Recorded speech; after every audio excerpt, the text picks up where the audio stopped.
પ્રકરણ 12 લાગી જાત. હું એક મિત્રને ત્યાં બેઠો હતો. નાના બાળકનું ઉપરાણું લેતા એમના માતૃશ્રી અમારી પાસે આવ્યા અને કહ્યું, આ ઓલ્યા લખુને ધમકાવો. આપણી નાનીને એવી રીતે દોડાવી કે એ પડી જાત ને એને લાગત. મિત્ર સમજુ હતા. માતૃશ્રીના ક્રોધને જોઈ લીધો. નાનીની આંખમાંનો ફરિયાદનો જુસ્સો પણ જોઈ લીધો ને ધીરેથી હસીને કહ્યું, પણ લાગી તો નથી ના? બસ હવે પત્યું. માતૃશ્રી ચીડાયા, પણ લાગી જાત તો? હાથ પગ ભાંગી જાતના? આપણે એ ન ચાલે. લખુ લાડકો હોય તો એના ઘરનો. મિત્રે વળી હસીને કહ્યું, પણ લાગી તો નથી ના? પણ લાગત એનું શું? માતૃશ્રી વધારે ચીડાયા અને બબડતા ચાલ્યા ગયા.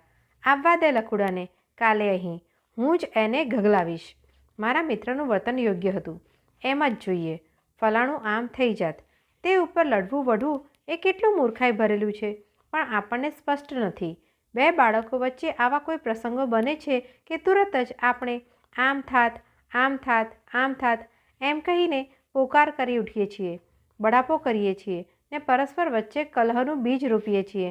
અને ખરેખર આવા નજીવા કારણો માટે જ ઘણા પડોશીઓ લડતા જોવામાં આવે છે. આ જાતની ટેવ આપણી વસ્તુ જોવા પરત્વેની દૃષ્ટિમાં ફરક છે તેનું ફળ છે.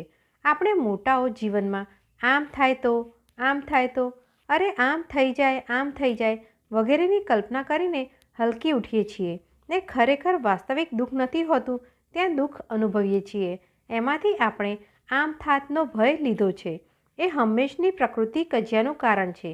પણ જો આપણામાં ચોખ્ખી બુદ્ધિથી જોવાનું ડાપણ હોય તો આપણે એમ વિચારીએ કે આમ ન થયું તે જ સારું થયું, લાગ્યું નહીં તે જ ફાયદો થયો, દિવાસળી સળગી પણ આગ ન થઈ એ જ મોટો લાભ થયો, ભૂલથી છરી પર પગ આવ્યો પણ લાગી નહીં એ જ મોટું હાંસલ થયું, ઘા લાગ્યો નહીં ને બાજુ પર પડ્યો એ જ લાભમાં લેખું. બે બાજુમાંથી આપણે સારી બાજુ, સવળી બાજુ જોઈએ તો સુખી થઈએ. બાળકોના ઉપરાણા લઈ આમ થાત કહીને લડવા ન જઈએ. બેશક આનો અર્થ એમ નથી કે ગમે તેમ થવા દેવા માટે આપણે બેદરકાર રહેવું અથવા થવાનો સંભવ હોય ત્યાં દૂરંદેશી ન વાપરવી. વાત થવા દેવાની નથી. થયા પછી યોગ્ય ઉપાય તો લેવો જ જોઈએ. થઈ ન બેસે તેની ચિંતા કાળજી રાખવી જોઈએ.